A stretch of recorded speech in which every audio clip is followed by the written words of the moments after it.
Au nom du Père et du Fils et du Saint-Esprit. Amen. Viens, Esprit Saint, viens en nos cœurs. Ô lumière bienheureuse, viens remplir jusqu'à l'intime le cœur de tous tes fidèles. Évangile de Jésus-Christ selon saint Matthieu. En ce temps-là, Jésus se rendit dans son lieu d'origine et il enseignait les gens dans leur synagogue. De telle manière qu'ils étaient frappés d'étonnement et disaient: d'où lui viennent cette sagesse et ces miracles? N'est-il pas le fils du charpentier? Sa mère ne sont-elles pas Marie et ses frères Jacques, Joseph, Simon et Jude? Et ses sœurs ne sont-elles pas toutes chez nous? Alors, d'où lui viennent tout cela? Et ils étaient profondément choqués à son sujet. Jésus leur dit: un prophète n'est méprisé que dans son pays et dans sa propre maison. Et il ne fit pas beaucoup de miracles à cet endroit-là à cause de leur manque de foi. Acclamons la parole du Seigneur. Louange à toi, Seigneur Jésus. Bien-aimés dans le Seigneur, nous sommes aujourd'hui le vendredi 4 août 2023 et nous bénissons le Seigneur pour ses bienfaits dans nos vies et pour ce nouveau jour qu'il nous donne.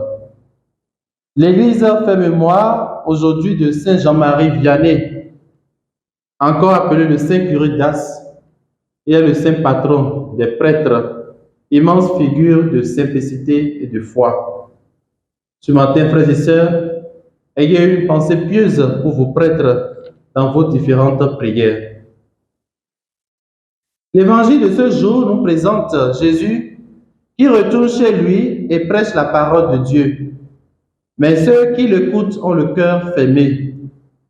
Ils sont certes frappés d'étonnement devant les miracles et la prédication de Jésus, mais ils ne veulent pas l'accepter, car ils voient en Jésus un simple habitant de Nazareth, le fils du charpentier. À cause de leur orgueil et de leur estime de soi, ils n'ont pas pu ouvrir leur cœur à la conversion. Avec cette attitude et ce manque de foi, on sent dans la dernière phrase de l'Évangile la tristesse de Jésus, car il n'a fait que très peu de miracles à cet endroit-là. Frères et sœurs, aujourd'hui, comme hier, il nous est difficile de parler de Dieu à ceux qui nous connaissent depuis toujours. Jésus connaissait bien ceux qui, au lieu de l'écouter, se scandalisent de ses paroles. C'étaient des parents, des amis, des voisins qui lui étaient chers. Nous aussi, comme à Jésus, il nous arrivera souvent que ceux que nous aimons et qui nous sont chers ne nous écoutent pas. Dans ces circonstances, nous devons nous rappeler que ceux qui ont toujours été proches de nous voient davantage nos défauts que nos vertus. Et il peut même leur arriver de dire: toi qui faisais ça ou qui fais ça, tu n'as rien à nous apprendre. Bien-aimé dans le Seigneur, est-ce que vraiment tu accueilles Jésus comme Fils de Dieu, comme celui qui nous montre le bon chemin et qui nous mène à la vie éternelle? Ou préfères-tu lui dire aussi d'aller voir ailleurs, car ces paroles te dérangent dans ta conception de la vie, dans tes projets personnels?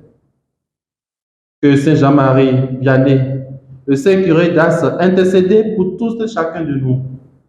Et que Dieu Tout-Puissant vous bénisse et vous garde dans sa joie et dans sa paix, au nom du Père et du Fils et du Saint-Esprit. Amen.